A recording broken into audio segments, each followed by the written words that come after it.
नमस्कार मित्रांनो, स्वागत आहे तुमचं माय गव्हर्नमेंट ट्रॅक या यूट्यूब चॅनलवरती. तर आजपासून आपण पुणे मेट्रो मेकॅनिकल जे विद्यार्थी स्टेशन कंट्रोलर, ट्रेन ऑपरेटर किंवा ट्रॅफिक कंट्रोलर या पोस्टसाठी अप्लाय करत आहेत, तर त्यांच्यासाठी एक क्वेश्चन आन्सर सिरीज म्हणू शकतो किंवा प्रॅक्टिस टेस्टची सिरीज म्हणू शकतो, ती आपण स्टार्ट करत आहोत. तर त्या सिरीजमध्ये बेसिकली आपण काय करणार आहोत ते मी तुम्हाला सांगतो की स्टार्टिंगला आपण काही फक्त क्वेश्चन्स डिस्कस करणार आहोत आणि तुम्हाला टाईम दिला जाईल. तर त्या टाईममध्ये तुम्ही एकतर त्या क्वेश्चन्सची आन्सर जर तुम्हाला माहिती असतील तर ते कमेंट बॉक्समध्ये लिहू शकता, किंवा तुमच्याकडे काही नोटबुक असेल तर त्या नोटबुकवरती नोट डाऊन करू शकता. आणि ते क्वेश्चन्स झाल्यानंतर आपण परत त्याची आन्सर्स डिस्कस करू, तेव्हा तुम्ही ते आन्सर्स चेक करू शकता किती तुमचे क्वेश्चन्स करेक्ट आलेले आहेत आणि किती चुकलेले आहेत. जरी चुकलं असेल तरी तुम्ही मी सांगत असताना ते करेक्ट करू शकता, ठीक आहे. आणि त्यावरनं तुम्ही आउट ऑफ 10 तुम्हाला जेवढे काही मार्क्स मिळतील तर ते कमेंट बॉक्समध्ये कमेंट करू शकता. तर ही डेली प्रॅक्टिस टेस्ट असेल. आणि या व्हिडिओमध्ये आपण थर्मल इंजिनिअरिंग या सब्जेक्टपासून स्टार्ट करत आहोत. एनिवे, जरी ऑफिशियली आपल्याकडे सिलेबस नसेल तरी मी टेंटेटिव्ह जो सिलेबस आहे या एक्झामसाठीचा तो लास्ट लेक्चरमध्ये मी शेअर केलेलाच आहे. तर ते व्हिडिओ जर कोणी पाहिले नसेल तर तुम्ही पाहू शकता, त्याच्यामध्ये टेंटेटिव्ह सिलेबस आहे. आणि तो सिलेबस जे 2017ची एक्झाम झालेली होती, नागपूर मेट्रोने घेतलेली होती, तर त्यामध्ये जे विद्यार्थी सिलेक्ट झालेले आहेत त्यांनी कन्फर्म केलेलंच आहे की या सब्जेक्ट्समधून काही क्वेश्चन्स आलेले होते, ठीक आहे. एनिवे, जेव्हा पुणे मेट्रोच्या वेबसाईटवरती सिलेबस ऑफिशियली त्यांनी पब्लिश करतील तेव्हा आपण डिटेलमध्ये बघूयाच. पण तोपर्यंत प्रिपरेशन स्टार्ट करण्यासाठी आपण स्टार्ट करत आहोत practice test 1. Before we start, जर तुम्ही चॅनलवरती नवीन असाल, ठीक आहे, तर चॅनलला सबस्क्राईब करा. सबस्क्राईब करून बेल आयकॉन प्रेस करा. जेव्हा पण मी तुम्हाला अशा प्रकारचे व्हिडिओज किंवा प्रॅक्टिस टेस्ट अपलोड करेल तेव्हा त्याचं नोटिफिकेशन तुम्हाला मिळत जाईल. ओके, चला तर स्टार्ट करूया. ओके, अजून एक गोष्ट बिफोर वी स्टार्ट, की आपण आजच एक टेस्ट सिरीज लॉन्च केलेली आहे. SC, TO आणि TC जे विद्यार्थी अप्लाय करत आहेत मेकॅनिकलसाठी, तर या टेस्ट सिरीजमध्ये काय काय असेल मी तुम्हाला सांगतो की टोटल 60 टेस्ट असतील. 60 टेस्ट म्हणजे त्यामध्ये 56 जे असतील त्या सब्जेक्ट वाईज टेस्ट असतील आणि 4 जे असतील ते फुल लेंथ टेस्ट असतील. प्रत्येक सब्जेक्ट वाईज टेस्टमध्ये 15 क्वेश्चन्स इन्क्लुडेड असतील. तर फीचर्स काय आहेत टेस्ट सिरीजचे, की तुम्ही एक तर मोबाईलवरनं सुद्धा अटेम्प्ट करू शकता, किंवा तुमच्याकडे जर लॅपटॉप असेल तर लॅपटॉपवरनं सुद्धा ह्या टेस्ट सिरीज अटेम्प्ट करू शकता. प्रत्येक क्वेश्चनचं डिटेलमध्ये सोल्युशन तुम्हाला त्या टेस्ट सिरीजमध्ये मिळेल. म्हणजे जेव्हा तुमची टेस्ट कंप्लीट होईल त्याच्यानंतर जेव्हा तुम्ही व्ह्यू सोल्युशनवरती क्लिक कराल तेव्हा प्रत्येक क्वेश्चनचं डिटेलमध्ये सोल्युशन प्रोव्हाइड केलेलं असेल. तुम्ही तुमच्या प्रिपरेशननुसार या टेस्ट कधीसुद्धा अटेम्प्ट करू शकता. म्हणजे काही विद्यार्थ्यांचं प्रिपरेशन झालेलं असेल किंवा काही विद्यार्थ्यांनी दुसऱ्या एक्झामसाठी केलेलं असेल किंवा करत असतील. म्हणजे जेव्हा तुमचं एखाद्या सब्जेक्टचं प्रिपरेशन कंप्लीट होईल तेव्हा तुम्ही या टेस्ट अटेम्प्ट करू शकता. व्हॅलिडिटी जी आहे टेस्टची 1 वर्षाची आहे, ठीक आहे. आणि सगळ्यात इम्पॉर्टंट म्हणजे तुम्ही या ज्या टेस्ट आहेत ते मल्टिपल टाइम्स अटेम्प्ट करू शकता, ठीक आहे. मल्टिपल टाइम्स तुम्हाला एक इम्प्रूव्हमेंटसाठी चान्स दिलेला आहे.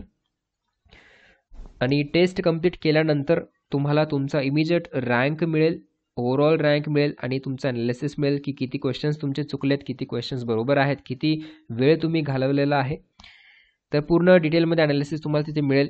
ॲप आहे जे माय गव्हर्नमेंट ट्रॅक, प्ले स्टोअरवर आपलं ॲप आहे MyGovTrack, माय गव्हर्नमेंट ट्रॅक, तर ते तुम्ही इन्स्टॉल करू शकता आणि मग ह्या टेस्ट सिरीजसाठी तुम्हाला ॲक्सेस मिळेल. ओके, तर आणि जर काही क्वेरीज असतील तुम्हाला टेस्ट सिरीजबद्दल किंवा एनी अदर क्वेरीज, तुम्ही कधीसुद्धा त्या ॲपमध्ये सुद्धा एक चॅटचं ऑप्शन आहे, तर त्या चॅटच्या ऑप्शनवरती क्लिक करून तुम्ही विचारू शकता एनी टाईम. आणि जे तुम्ही सोल्युशन आहे किंवा रिपोर्ट आहे ते एनी टाईम तुम्ही बघू शकता टेस्ट अटेम्प्ट केल्यानंतर सुद्धा, कधी पण. तर हे झालं टेस्ट सिरीजबद्दल. तर नक्कीच माय गव्हर्नमेंट ट्रॅक हे प्ले स्टोअरचं ॲप डाउनलोड करा, इन्स्टॉल करा आणि टेस्ट सिरीजमध्ये जी काही फ्री टेस्ट मी प्रोव्हाइड केलेली आहे ती अटेम्प्ट करून बघा, जेणेकरून तुम्हाला एक अंदाज येईल की कशा प्रकारच्या टेस्ट आहेत, ठीक आहे. तर आता स्टार्ट करूया पहिल्या क्वेश्चनपासून. तर जसं मी तुम्हाला सांगितलं स्टार्टिंगला आपण 10 क्वेश्चन्स फक्त डिस्कस करणार आहोत. प्रत्येक क्वेश्चनला तुम्हाला थोडा वेळ दिला जाईल. त्याचे क्वेश्चनची आन्सर्स तुम्ही नोटबुकमध्ये नोट डाऊन करा किंवा कमेंटमध्ये कमेंट करू शकता. Okay, so first question, all perfect gases change in volume by 1/273 of its original volume at 0 degree Celsius for every 1 degree Celsius change in the temperature when the pressure remains constant. तर हे जे statement आहे तर त्या स्टेटमेंटला काय म्हणतो? Boyle's law, Charles law, Gay Lussac's law की जूल्स लॉ? ठीक आहे, तर यामध्ये काय विचारले त्यांनी की प्रेशर कॉन्स्टंट आहे म्हणते, प्रेशर रिमेन्स कॉन्स्टंट. तर त्या केसमध्ये हे जे स्टेटमेंट आहे तर त्या स्टेटमेंटला काय म्हणतो? Boyle's law, Charles law, Gay Lussac's law की जूल्स लॉ? ओके, नंतर आपण आन्सर डिस्कस करूयाच. तोपर्यंत तुम्ही कमेंट बॉक्समध्ये आन्सर द्या किंवा तुमच्या नोटपॅडमध्ये नोटबुकमध्ये नोट डाऊन करून ठेवा. Next question number 2. When cutoff ratio is dash, the efficiency of diesel cycle approaches to Otto cycle efficiency. म्हणजे कट ऑफ रेशो किती असेल तेव्हा डिझेल सायकलची इफिशियन्सी ही ऑटो सायकलच्या इफिशियन्सीच्या बरोबर असेल. ठीक आहे, ते तुम्हाला सांगायचं आहे. नेक्स्ट क्वेश्चन, ऑप्शन्स आहेत त्याचे 0, 1/5, 4/5 की 1. ओके, पुढचा प्रश्न आहे question number 3. The atomic mass of oxygen is, किती आहे ते विचारलेलं आहे. 8, 18, 16 की 32. ओके, जे काही करेक्ट आन्सर असेल ते तुम्ही नोट डाऊन करून ठेवा. ॲट द लास्ट आपण सगळे आन्सर्स डिस्कस करू. Question number 4. The gas turbine cycle with regenerator improves what. जेव्हा गॅस टर्बाईन सायकलमध्ये रिजनरेटर वापरतो तेव्हा काय इम्प्रूव्ह होतं? Thermal efficiency, work ratio, it avoids pollution की none of this? Okay, correct answer आहे ते तुम्ही कमेंट बॉक्समध्ये करू शकता. Question number 5. Which of the following process can be made reversible with the help of regenerator. Regenerator वापरून कुठली process आपण रिव्हर्सिबल बनवू शकतो गॅस टर्बाईन्समध्ये? ऑप्शन आहे constant pressure process, constant volume process, constant PV/N म्हणजेच ही पॉलिट्रॉपिक प्रोसेस झाली. Okay, आणि option D आहे ऑल ऑफ दिस. जे काही करेक्ट आन्सर आहे कमेंट बॉक्समध्ये कमेंट करा. पुढचा प्रश्न, तुम्हाला वेळ पाहिजे असेल तर क्वेश्चनवरती तुम्ही पॉजसुद्धा करू शकता. Okay, question number 6. 1 kg of carbon produces dash kg of carbon dioxide. 1 kg of carbon produces dash kg of carbon dioxide. तर ऑप्शन्स आहेत 3/7, 7/3, 11/3 की 3/11. ओके, जे काही करेक्ट आन्सर आहे ते कमेंट बॉक्समध्ये कमेंट करा. Next question number 7. काय दिलं आहे? The kinetic energy per kg molecule of any gas at absolute temperature T is equal to what. आपल्याला काय विचारले? कायनेटिक एनर्जी विचारले, किती आहे? Kinetic energy is equal to what at any gas at absolute temperature T. आणि जिथे RU म्हणजेच काय? Universal gas constant. याची ही RU म्हणजे युनिव्हर्सल गॅस कॉन्स्टंट. तर कायनेटिक एनर्जी विचारले काय असेल? RU into T, 1.5 RU into T की 2 RU इंटू T की 3 times RU multiply by T. 4 options आहेत. Okay, next question number 8. If in the equation PV/N equal to C. Okay, ही आहे PV/N equal to C. Okay, if in equation PV/N equal to C the value of N infinity, जेव्हा N ची value आपण infinity change करतो तेव्हा the process is called constant volume process, option B adiabatic process, option C constant pressure process की option D isothermal process. Okay, क्वेश्चनचा answer easy question आहे. याचा answer तुम्ही कमेंट बॉक्समध्ये कमेंट करू शकता. हे पण करा. आता जेव्हा n इक्वल टू इन्फिनिटी विचारले, इथे n इक्वल टू 1 असेल तेव्हा काय असेल? n इक्वल टू 0 असेल तेव्हा काय असेल? n इक्वल टू 1.4 असेल तेव्हा कुठली प्रोसेस असेल? त्याचं पण तुम्ही कमेंट करू शकता answers. Next question number 9. The value of specific heat at constant pressure म्हणजे CP is dash dash than that of constant volume. म्हणजे तुम्हाला रिलेशन विचारले CP आणि CV मध्ये.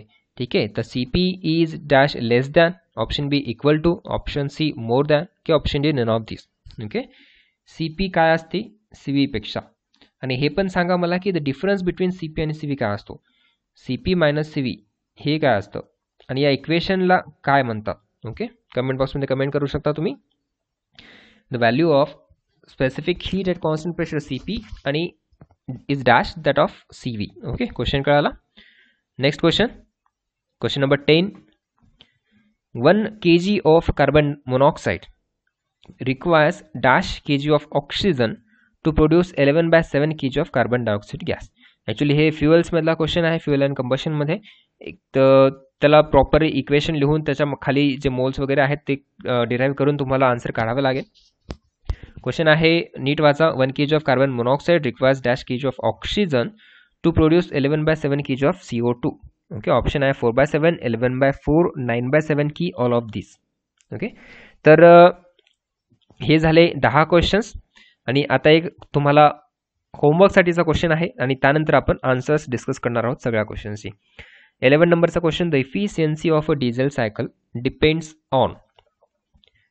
डिझेल सायकलची इफिशियन्सी कशावरती डिपेंड असतं? Option A temperature limits, option B pressure ratio, option C compression ratio की option D cut off ratio आणि कॉम्प्रेशन रेशो.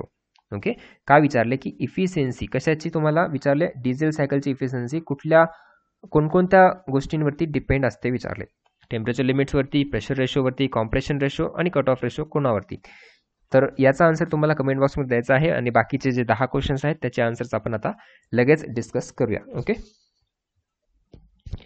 तर स्टार्ट करूया. पहिला क्वेश्चन काय होता? All the perfect gases change for all the perfect gases change in volume by 1/273 of its original volume at 0 degree Celsius for every 1 degree Celsius change in temperature when the pressure remains constant. तर हे जे statement आहे जिथे काय विचारले? Pressure जे आहे constant आहे, तर त्या स्टेटमेंटला काय म्हणतो आपण? Charles law. ओके, जिथे टेम्परेचर कॉन्स्टंट असतं त्याला म्हणतो बॉल्स लॉ.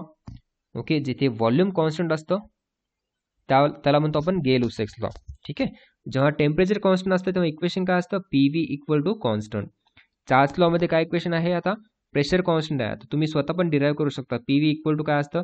RT. ओके, जेव्हा प्रेशर कॉन्स्टंट आहे तेव्हा V directly proportional to temperature, म्हणजे V1/T1 = V2/T2. ओके, आता गेल-लुसेक लॉ मध्ये काय आहे? व्हॉल्यूम कॉन्स्टंट आहे. सेम बघू शकतो आपण, PV = RT. आता याच्यामध्ये व्हॉल्यूम ही गोष्ट कॉन्स्टंट आहे, तर P directly proportional to T. Same मग P1/T1 = P2/T2. तर ह्या गोष्टी कॅल्क्युलेट सुद्धा करू शकता तुम्ही. जूल्स लॉ जे आहे ते it is related to first law of thermodynamics, म्हणजे जूलने दिला होता फर्स्ट लॉ ऑफ थर्मोडायनॅमिक्स. तर या क्वेश्चनचं करेक्ट आन्सर काय असेल? ऑप्शन बी चार्ल्स लॉ. पुढचा प्रश्न, Wien cut off ratio is dash then the efficiency of diesel cycle approaches to Otto cycle efficiency. काय असेल? कट ऑफ रेशोला आपण रोने डिनोट करतो. तर या क्वेश्चनचा आन्सर आहे ऑप्शन ए 0. जेव्हा कट ऑफ रेशो तुमचा 0 असतो तेव्हा efficiency of diesel cycle is approaches to efficiency of Otto cycle. Okay, आणि इफिशियन्सी ऑफ ऑटो सायकल काय असते? 1 - 1/R⁻⁻1. ओके, ही आहे इफिशियन्सी ऑफ ऑटो सायकल. तर जेव्हा कट ऑफ रेशो 0 असतो तेव्हा efficiency of diesel cycle is approaches to Otto cycle efficiency. Next question, तुम्ही तुमचे आन्सर चेक करू शकता की किती आन्सर्स बरोबर आहेत का नाही. ॲटॉमिक मास ऑफ ऑक्सिजन विचारलं आहे, सिंपल आहे. ॲटॉमिक मास ऑफ ऑक्सिजन किती आहे? 16. Option C is the correct answer. चौथा प्रश्न, the gas turbine cycle with regenerator improves what. जर आपण गॅस टर्बाइन सायकलमध्ये रिजनरेटर वापरला तर काय इम्प्रूव्ह होणार? इफिशियन्सी इम्प्रूव्ह होणार. आणि जेव्हा आपण रिजनरेटर वापरतो तेव्हा लक्षात ठेवा की जे वर्क आउटपुट आहे ते रिमेन्स सेम असतं, म्हणजे याच्यामध्ये काही चेंज होत नाही, फक्त इफिशियन्सी चेंज होते. आणि जेव्हा बाकी आपण गॅस टर्बाइनमध्ये रिहीटिंग करतो, ठीक आहे, किंवा इंटरकुलिंग करतो, तर त्या केसमध्ये प्रत्येक केसमध्ये वर्क आउटपुट जे आहे ते इन्क्रीज होतं. फक्त एवढंच लक्षात ठेवायचं आहे तुम्हाला की आपण जेव्हा रिजनरेटर यूज करतो तेव्हा वर्क आउटपुटमध्ये कुठलाही चेंज होत नाही, ते रिमेन्स सेम असतं आणि इफिशियन्सी जे आहे ते इन्क्रीज होते. ओके, करेक्ट आन्सर असेल option A, thermal efficiency improves. Next question, question number 5. काय होता क्वेश्चन? Which of the following process can be made reversible with the help of regenerator. तर या क्वेश्चनचा आन्सर काय आहे? Option A constant pressure process, yes. Constant volume process आणि constant polytropic process. So correct answer आहे option D, all of this process can be made reversible with the help of regenerator. D is the correct answer. Next, 1 kg carbon produces dash kg of carbon dioxide विचारलेला आहे. तर या क्वेश्चनचा answer आहे C 11/3. याला तुम्हाला calculate करून काढावं लागेल, इक्वेशन लिहावं लागेल आणि त्याच्यानंतर मोल्स आणि जे आहे ते इक्वल करून तुम्हाला याचा आन्सर काढावं लागेल. Option C is the correct answer, 11/3. पुढचा प्रश्न काय होता, the kinetic energy per KG of molecule of any gas at absolute temperature T is equal to what. Kinetic energy विचारली होती आपल्याला. ठीक आहे, त्याच्यामध्ये आर यू दिले, आर यू म्हणजे युनिव्हर्सल गॅस कॉन्स्टंट. तर कायनेटिक एनर्जी किती असते, 3/2 RT. तुम्ही इक्वेशन हे पाहिलं सुद्धा असेल. Kinetic energy is equal to 3/2 RT. RUT पण लिहू शकतो आपण. तर करेक्ट आन्सर काय येणार, option B 1.5 RU into T. Okay, पुढचा question number 8. If in the equation PV raise to n equal to C, जर n ची व्हॅल्यू इन्फिनिटी आहे तर त्या प्रोसेसला काय म्हणतो आपण. ठीक आहे, तर n ची व्हॅल्यू जेव्हा इन्फिनिटी असते तेव्हा कॉन्स्टंट व्हॉल्यूम प्रोसेस म्हणतो. करेक्ट आन्सर असेल ऑप्शन ए. जर तुम्ही PV डायग्राम काढलेली, तुम्हाला माहिती असेल PV डायग्राम, P आणि V. ओके, तर हा असा काही ग्राफ असतो 0 1 n गॅमा इन्फिनिटी. ओके, तर जेव्हा n ची व्हॅल्यू इन्फिनिटी असते तेव्हा तुम्ही बघू शकता ही कॉन्स्टंट व्हॉल्यूम प्रोसेस आहे. जेव्हा n ची व्हॅल्यू 0 असती तेव्हा ही आहे कॉन्स्टंट प्रेशर प्रोसेस. n ची व्हॅल्यू जेव्हा 1 असती तेव्हा कॉन्स्टंट टेम्परेचर प्रोसेस म्हणजेच आयसोथर्मल प्रोसेस असते ही. n जेव्हा n च्या जागेवर n म्हणजे पॉलिट्रॉपिक इंडेक्स असतो तेव्हा पॉलिट्रॉपिक प्रोसेस असते ही. आणि जेव्हा गॅमा असतो म्हणजेच ॲडियाबॅटिक इंडेक्स तेव्हा ती असते ॲडियाबॅटिक प्रोसेस. ओके, तर हे गोष्टी लक्षात ठेवा आणि याचा TS डायग्राम सुद्धा तुम्ही काढू शकता. करेक्ट आन्सर असेल ऑप्शन ए. पुढचा प्रश्न, the value of specific heat at constant pressure CP is always greater than that of CV. ठीक आहे, लक्षात ठेवा CP ची value always greater than CV असते. CP ची व्हॅल्यू अराउंड 1.005 असते. एअरच्यासाठी सांगतो मी किलोजूल पर kg केल्विन. आणि ही CV ची जी असते ती 0.718 असते किलोजूल पर kg केल्विन. ओके, तर CP म्हणजे काय, change in enthalpy to change in temperature. CV म्हणजे काय, change in internal energy upon change in temperature. आणि हे जे मी तुम्हाला विचारलं होतं तर या क्वेश्चनचा आन्सर काय येणार, always more. CP is always more than CV. आणि जे मी तुम्हाला विचारलं होतं CP मायनस CV म्हणजे काय, तर CP मायनस CV म्हणजे R. ठीक आहे, गॅस कॉन्स्टंट म्हणतो आणि त्या इक्वेशनला म्हणतो आपण मेयर्स इक्वेशन. ओके, तर करेक्ट आन्सर आहे ऑप्शन सी. तुम्ही चेक करू शकता तुमचं किती लोकांचा आन्सर्स करेक्ट आलेले आहेत. पुढचा प्रश्न आहे 10th नंबरचा. 1 kg of CO carbon monoxide requires 4/7 kg of oxygen. Correct answer असेल option A to produce 11/7 kg of CO2. Again हा क्वेश्चन ते इक्वेशन वगैरे लिहून करायचा असतो. कुणाला डाऊट असेल तर मी प्रॉपरली सोल्युशन पण देऊ शकतो. ओके, तर हे झाले आन्सर्स. तर जेवढ्या लोकांचे किती आन्सर्स करेक्ट आहेत तर ते तुम्ही मार्क्स कॅल्क्युलेट करू शकता. पर क्वेश्चन 1 मार्क. यानुसार तुम्ही आन्सर तुमचे जे काही मार्क्स असतील ते कमेंट बॉक्समध्ये कमेंट सुद्धा करू शकता. आणि याच्यानंतर मी तुम्हाला हा होमवर्कसाठी क्वेश्चन दिलेला आहे तर तो पण कमेंट करा. याचं काय आन्सर आहे, the efficiency of diesel cycle depends upon. Okay, कशावरती डिपेंड आहे इफिशियन्सी ऑफ डिझेल सायकल. तर आणि आतापर्यंत जर कुणी नवीन असेल, चॅनलला सबस्क्राईब नसेल केलं तर सबस्क्राईब करा आणि बेल आयकॉन प्रेस करा. जेव्हा अशाच प्रकारचे नवीन अपडेट्स असतील तेव्हा मी तुम्हाला जेव्हा शेअर करेन त्याचं नोटिफिकेशन तुम्हाला मिळत जाईल. ओके, आणि व्हिडिओ आवडला असेल तर लाईक नक्कीच करा. जे विद्यार्थी या पुणे मेट्रोच्या एक्झामसाठी प्रिपरेशन करत असतील तर त्यांच्यासोबत शेअर नक्कीच करा. आणि माय गव्हर्नमेंट ट्रॅक MYGOV-TRACK या नावाचं प्ले स्टोअरचं ॲप आहे ज्याच्यामध्ये आपण test series and other study materials provide करणार आहोत. तर ते नक्कीच इन्स्टॉल करा जेणेकरून तुम्हाला बरोबर टाईमवरती study materials test series attempt करता येतील. Okay, so thank you so much for watching this video. काही क्वेरीज असेल तर तुम्ही विचारू शकता. Thank you so much.